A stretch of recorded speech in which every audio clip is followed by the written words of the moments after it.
సుదీర్ఘకాలంగా మేము చేస్తున్న యుద్ధం సమాజంలో ఒక మార్పు కోసం పెట్టిన పార్టీ ఇది.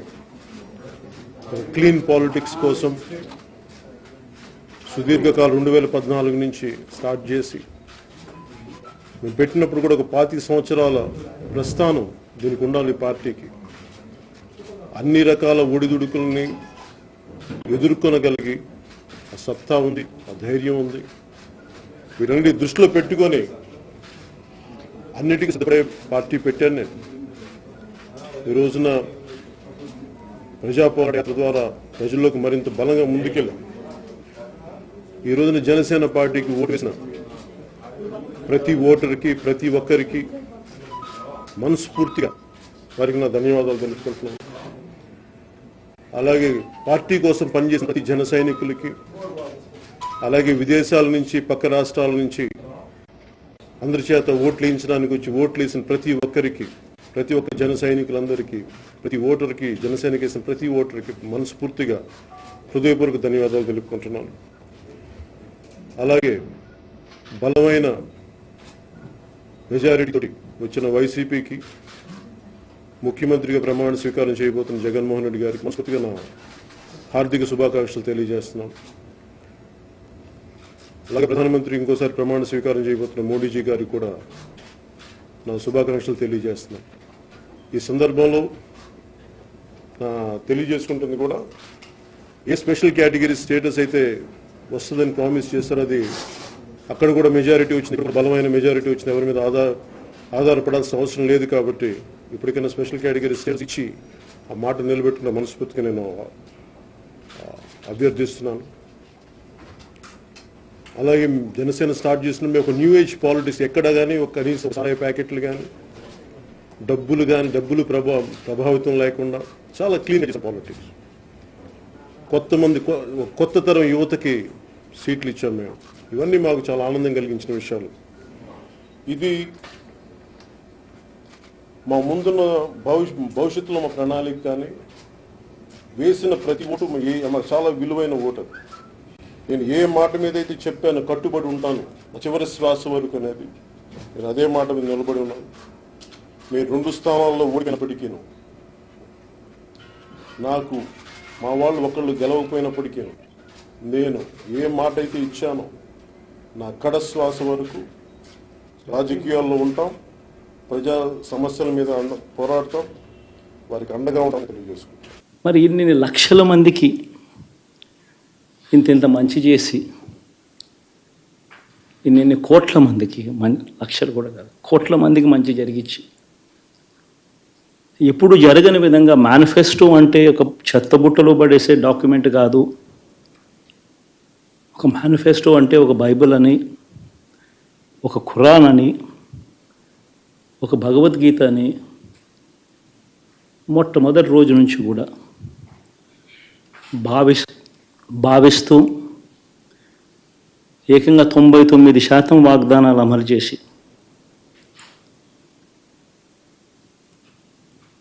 అంతే చిత్తశుద్ధితో ఆ మేనిఫెస్టోను కూడా అక్క చెల్లెమ్మల ఇంట్లోకి తీసుకొని వెళ్ళి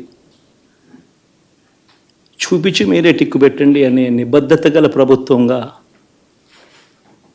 పనిచేసాం. ఇప్పుడు జరగని విధంగా పిల్లల చదువులు, పేదరికం పోవాలి అని అంటే పిల్లల చదువులకు క్వాలిటీ ఎడ్యుకేషన్ అవసరం అని మొట్టమొదటిసారిగా ఇంగ్లీష్ మీడియంను వ్యతిరేకిస్తున్న వాళ్ళందరూ పెత్తందాలతో యుద్ధం చేసి సైతం పిల్లలకి ఇంగ్లీష్ మీడియం తీసుకొని రావడమే కాకుండా టోఫుల్, ఐబీ లాంటి కళలు కూడా కలం. ఆ పేద పిల్లలకు అండగా నిలబడాలని, తోడుగా ఉండాలని, వారి చరిత్రలు మార్చాలని, ఎప్పుడు చూడని విధంగా గ్రామ స్థాయిలోనే సచివాలయ వ్యవస్థ, వాలంటీర్ల వ్యవస్థ తీసుకొచ్చి ప్రతి ఇంటికి సేవను అందించే కార్యక్రమం చేశాం. వివక్ష లేకుండా, కరప్షన్ లేకుండా దాదాపుగా 2,70,000 కోట్ల రూపాయల పైచిలకు ఇంటి వద్దకి అందించగలిగాం.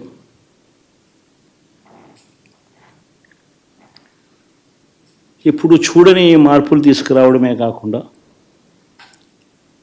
ఒక చదువుల రంగం అయితేనేమి, ఒక విద్యారంగం, ఒక వ్యవసాయ రంగం అయితేనేమి, ఒక వైద్య రంగం అయితేనేమి, ఏ పేదవాడు ఎప్పుడూ ఇబ్బంది పడకూడదు అని ఎప్పుడు ఊహించని విధంగా మార్పులు తీసుకొస్తూ పేదవాడికి అండగా నిలబడగలిగాం.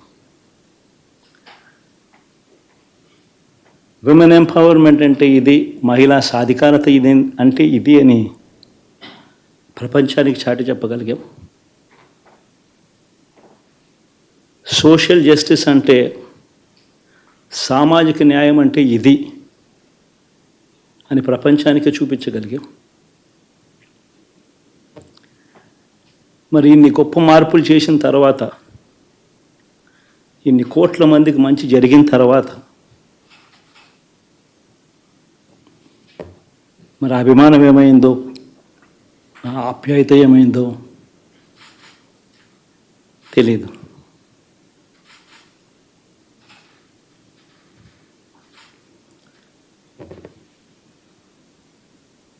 ఎవరో మోసం చేశారు, ఎవరో అన్యాయం చేశారు అని చెప్పి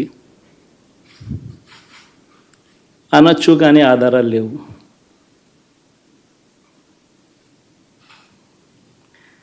ఏం జరిగిందో దేవుడికి తెలుసు. పెద్ద నేనైతే చేయగలిగింది ఏమీ లేదు. ప్రజల తీర్పు తీసుకుంటాం, కానీ మంచి చేయడానికి మాత్రం ప్రజలకు తోడుగా ఖచ్చితంగా ఉంటాం. వాయిస్ ఆఫ్ ది వాయిస్లెస్ కింద ఈ పార్టీ తాను చేయాల్సిన పని తప్పకుండా చేస్తుంది. పేదవాడికి అండగా ఉండే కార్యక్రమంలో ఎప్పుడూ కూడా పేదవాడికి తోడుగా ఉంటూ గలం విప్పుతుంది, పేదవాడికి అండగా నిలుస్తుంది. పెద్ద పెద్ద వాళ్ళ కూటమి ఇది, ఢిల్లీలో సైతం శాసించే పరిస్థితుల్లో ఉన్న కూటమి ఇది. ఆ కూటమిలో ఉన్న బీజేపీకి, ఆ కూటమిలో ఉన్న చంద్రబాబు గారికి, ఆ కూటమిలో ఉన్న పవన్ కళ్యాణ్ గారికి అందరికీ కూడా వాళ్ళ గొప్ప విజయానికి అభినందనలు.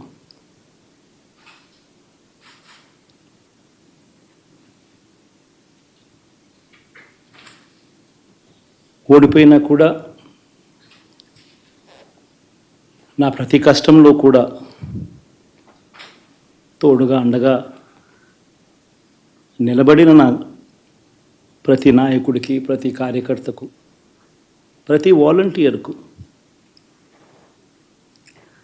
ప్రతి ఇంట్లో నుంచి వచ్చిన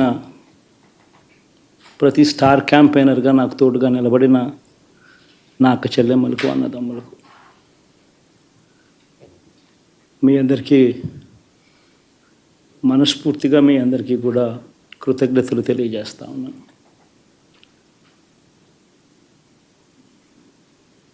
ఏం జరిగిందో తెలియదు, కానీ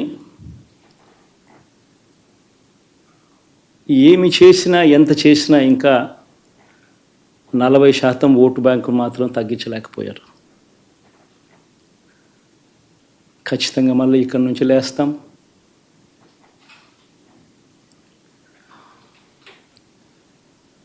మళ్ళీ ఇక్కడి నుంచి గుండె ధైర్యంతో నిలబడి మళ్ళీ లేస్తాం. ప్రతిపక్షంలో ఉండడం కొత్త కాదు, పోరాటాలు చేయడం అంతకన్నా కొత్త కాదు. నా రాజకీయ జీవితం అంతా కూడా ప్రతిపక్షంలోనే గడిపా, ఈ 5 సంవత్సరాలు తప్ప. పోరాటాలే చేశా. రాజకీయ జీవితంలో ఎవడు చూడని కష్టాలు కూడా అనుభవించా.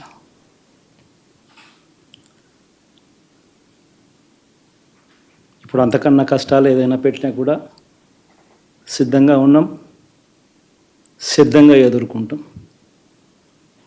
ఆల్ ది వెరీ బెస్ట్ గవర్నమెంట్లోకి వచ్చిన వాళ్ళకు. ఇప్పుడు ఆపరేషన్ లేకుండానే మోకాళ్లకు ప్లాస్మా ట్రీట్మెంట్. మీ ఆర్థోపెటిక్ సమస్యలన్నిటికీ రోబోటిక్ టెక్నాలజీ ద్వారా తక్కువ ఖర్చుతో శాశ్వత పరిష్కారం. ఫ్రీ కన్సల్టేషన్, ప్రతి ట్రీట్మెంట్ పై 20% డిస్కౌంట్. ఈ ఆఫర్ కొద్ది రోజులు మాత్రమే. త్వరపడండి. V9 hospitals 9281465842.